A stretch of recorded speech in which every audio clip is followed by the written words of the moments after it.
Assalamualaikum. Perkembangan perfilman di Indonesia dari tahun ke tahun selalu mengalami pasang surut. Di antara sekian banyak film yang diproduksi, film dengan genre action selalu memiliki tempat di hati pencinta film laga. Seiring perjalanannya, rentetan film action yang diproduksi juga melahirkan bintang-bintang laga Indonesia. Salah satunya adalah Billy Chong, yang juga pernah membintangi beberapa film laga di luar negeri.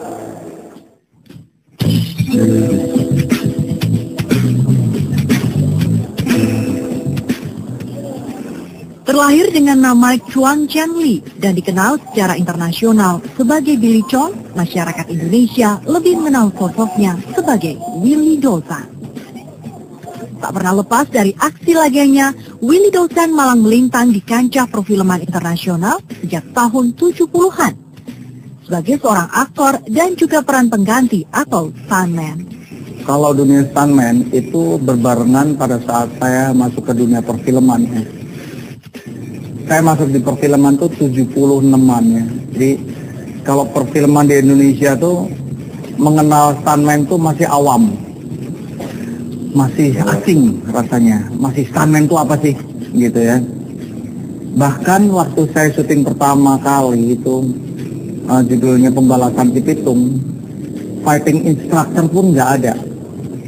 Setelah era waktu itu saya ingat tahun 1977-an itu banyak pendatang dari asing dari Hong Kong masuk Indonesia. Nah di situ mulai mengenal fighting instructor, peran pengganti yang disebut stuntman ya, disitulah. Terus tahun 79 saya ke Hong Kong.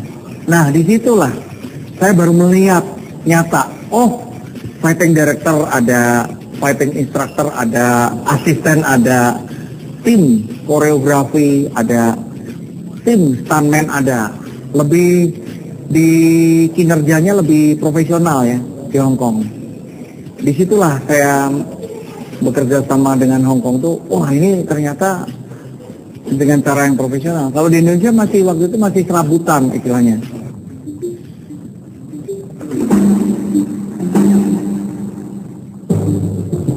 Berbekal wajah tampan dan keahlian bela diri yang mumpuni, Willy mengadu nasib di Hong Kong dan membintangi beberapa film laga. Untuk mendukung keahliannya, Willy pun mengikuti pendidikan sebagai seorang stuntman. Jadi perusahaan yang menawarkan seasonal film company karena rencana mau bikin film besar. Jadi kamu harus ada predikat juga. Selain kamu di karate udah punya sertifikat atau segala, mau nggak kamu punya menambah sertifikat yaitu karena stunt school. Kalau lulus, gitu kan, saya senang. Oh ya, kesempatan tuh, mau dong. 7 bulan, itu termasuk short term tuh.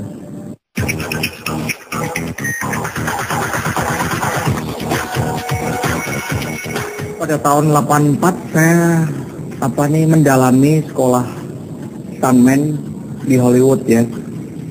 Nama sekolahnya adalah Kahana Stunt School. Di situ ternyata memang diajarkan bahwa bukan keberanian aja, tapi pengetahuan, knowledge. Jadi not only courage, but knowledge. Berkecimpung di industri film internasional, Willy menyadari banyaknya perbedaan koreografi teknik yang belum diterapkan di Indonesia. Di Indonesia masih waktu itu masih serabutan istilahnya. Jadi fighting juga sutradara, oh desain aja sendiri. Ditanya, kamu berantem sama dia nanti kamu kalah gitu. Terus kamu yang kalah duluan gitu. Gitu aja. Tapi untuk di luar negeri itu sudah profesional memang. Sudah terpilah gitu. Artinya, ini tokohnya itu kok kamu tokoh siapa ini? Saya memerankan tokoh Cina itu misalkan Mr. Tang. Nah, Mr. Tang ini jago kungfu, wushu. Jadi basicnya itu juga wushu, nggak boleh gerakan karate. Istilahnya kalau tangkisan, misalkan tangkisan nggak boleh begini. Ini karate kan, begini nggak boleh. Kalau kungfu tuh, nah gini, nah begini. Jadi harus ada identik daripada gerakan ini ke pemainnya, gitu. Waktu itu Indonesia belum menemukan di situ.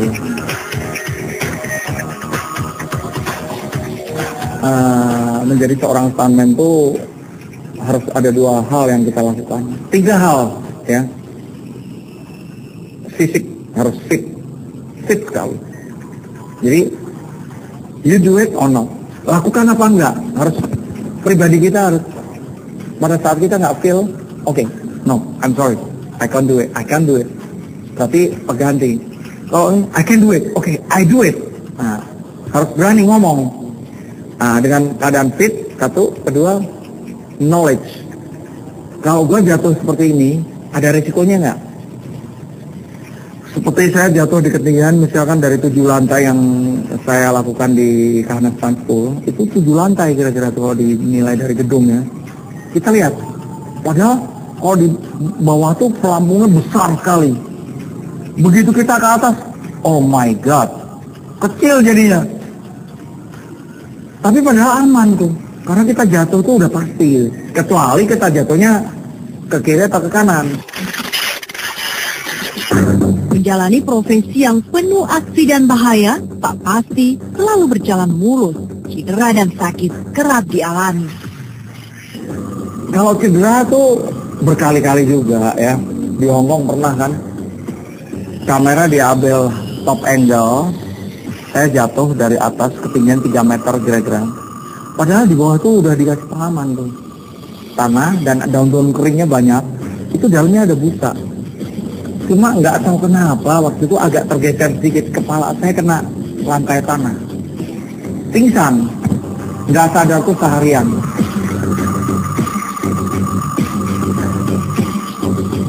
Itu sebetulnya waktu naik kuda, itu udah dilakukan ke-7 kalinya. Nggak langsung jadi tuh.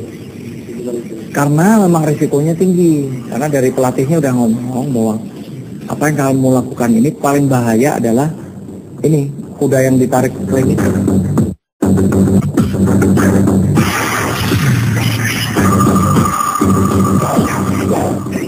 Tidak hanya mengandalkan teknik, para stuntman juga harus berani menghadapi berbagai resiko. Yang paling fatal adalah nyawa sebagai taruhannya.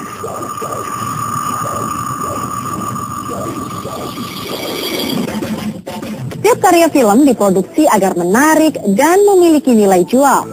Film action selalu menyuguhkan aksi-aksi berbahaya, penuh resiko, dan memiliki tingkat kesulitan yang tinggi. Disinilah seorang stuntman diperlukan untuk menggantikan aktor utama. Aksi-aksi berbahaya penuh laga menjadi bumbu dalam film laga dan action. Setiap pembuatan film laga pasti membutuhkan stuntman. Adegan berkelahi, lompat dari gedung, tabrakan motor, hingga terkena ledakan bom sudah jadi bagian dari pekerjaan stuntman. Awal saya terjun itu sebagai pemain dulu. Cuman karena saya terinspirasi juga dengan Jackie Chan, jadi saya ingin bisa melakukan gerakan tanpa peran pengganti. Jadi saya terjun sendiri semuanya. Kebetulan saya ikut dengan teman saya di Pangandaran. Jadi saya mulai dari situ, saya jadi stuntman dulu. Gitu. Dari situ baru saya mulai untuk belajar untuk koreografi fighting. Untuk menjadi stuntman, biasanya mereka mendapat kemahiran dari berbagai macam seni bela diri yang mereka pelajari sebelumnya. Biasanya kalau di Indonesia itu learning by doing ya, Terus kebetulan saya ada basic karate juga, bela diri ya.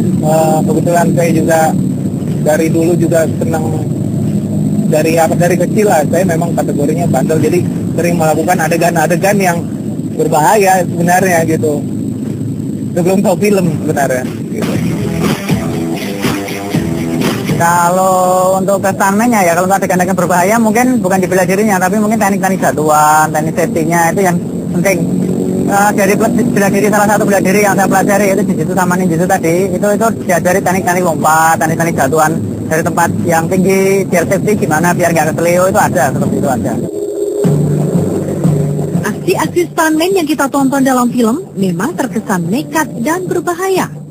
Semua adegan itu dilakukan dengan penuh konsentrasi dan diperhitungkan dengan matang guna meminimalkan risiko kecelakaan yang dapat mengakibatkan cedera bahkan kematian. Justru itu kita sebelum melakukan adegan, kita harus benar-benar konsentrasi. Di situ kuncinya. Jadi misalnya kita akan melakukan adegan tabrak motor, kita harus pikirkan dulu gimana kita menabrak, bagaimana kita jatuh. Nanti setelah jatuh apa yang pertama kali sentuh, apakah tangan atau kaki. Setelah itu nanti kita rollnya kemana, yang amannya, kayak gitu. Itu yang harus dipikirkan. Kalau tantangannya sih ya itu harus berani sakit, harus berani beresiko tinggi itu tadi. Itu tantangannya sih itu. Jadi yang nggak sekedar cuma asal-asal berani, tapi harus berani tapi dengan pikiran yang smart ya. Jadi kalau memang kita nggak mampu melakukan adegan ini ya jangan. Gitu. Jadi mending nanti biasanya sama action choreografernya atau action directornya nanti ditawarin yang berani siapa kira-kira. Itu pun nanti biasanya dikasih itu dulu, dikasih pelatihan dulu. Jadi nggak asal langsung berani gitu enggak. Kasih pelatihan ini teknik castingnya seperti ini, seperti itu. Bangkitnya perfilman laga Indonesia akhir-akhir ini memotivasi Desqueen bersama teman-temannya untuk membentuk komunitas stuntman. Sebenarnya ini efek juga dari film The Raid juga ya, yang benar-benar mendobrak perfilman action di Indonesia. Walaupun saya sudah bergerak sebelum daripada mereka, cuman dengan adanya mereka akhirnya memacu motivasi dari teman-teman di daerah.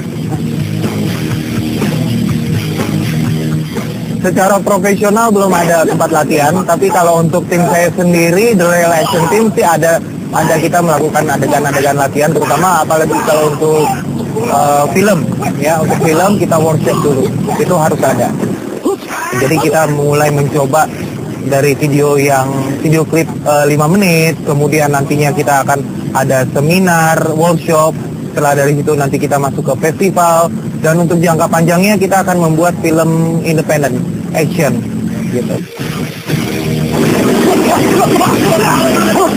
Ya karena memang saya mencintai dunia ini ya. Jadi dunia laki-laki ini memang selalu penuh dengan resiko apapun itu.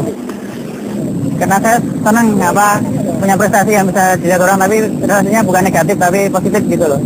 Mereka menghibur orang kan, ternyata juga termasuk menghibur orang kan. Kan orang senang lihat yang berbahaya tapi mereka nggak berani. Makanya ya kita wakili aja nggak apa-apa, menghibur orang kan istilahnya beribadah seperti itu.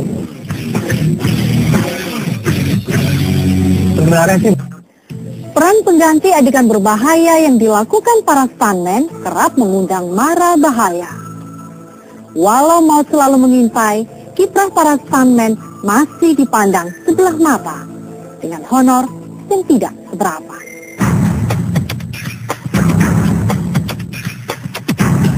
Menekuni profesi sebagai stuntman bukan perkara mudah.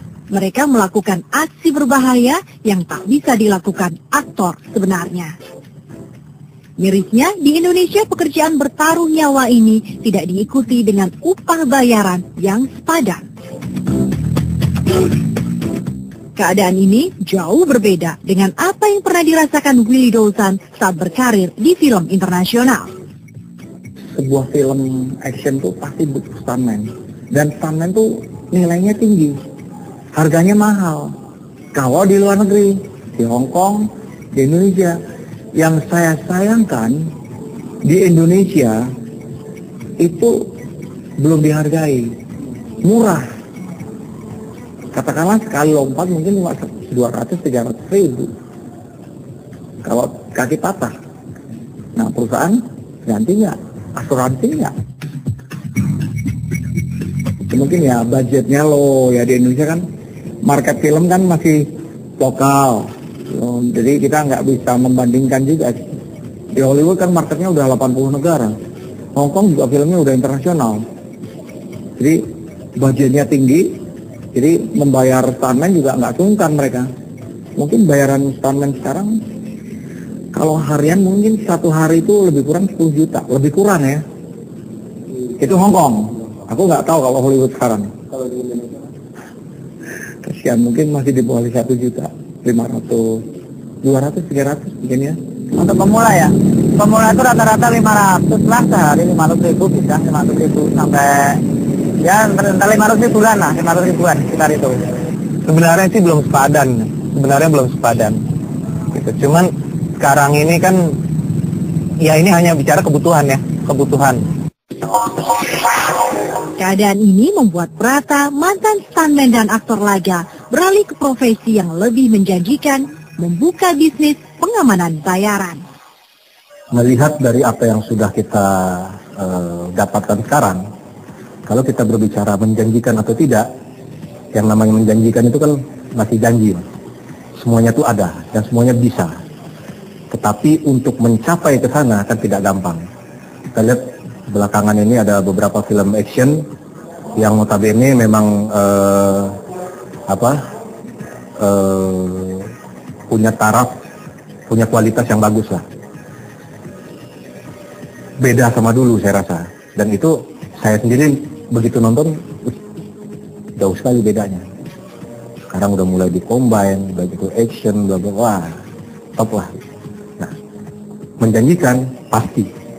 Tetapi bisa nggak kita dapat? Tidak semua. 1 dari 100 mungkin yang bisa. Nah, melihat dari sana, berdasarkan kacamata saya, mungkin saya juga salah. Tapi lebih baik, oke, mungkin saya coba satu profesi baru, di mana kita punya talenta, kenapa tidak kita kembangkan? Atau dengan profesi saya sekarang, saya juga bisa bikin wadah buat kawan-kawan stuntman atau fighter yang lain. Di balik kenyataan yang ada, harapan akan dunia stuntman berkembang dalam perfilman nasional masih ada. Hal itu ditandai dengan masuknya film laga Indonesia ke dalam kancah perfilman internasional, seperti film The Raid yang dirilis beberapa waktu lalu.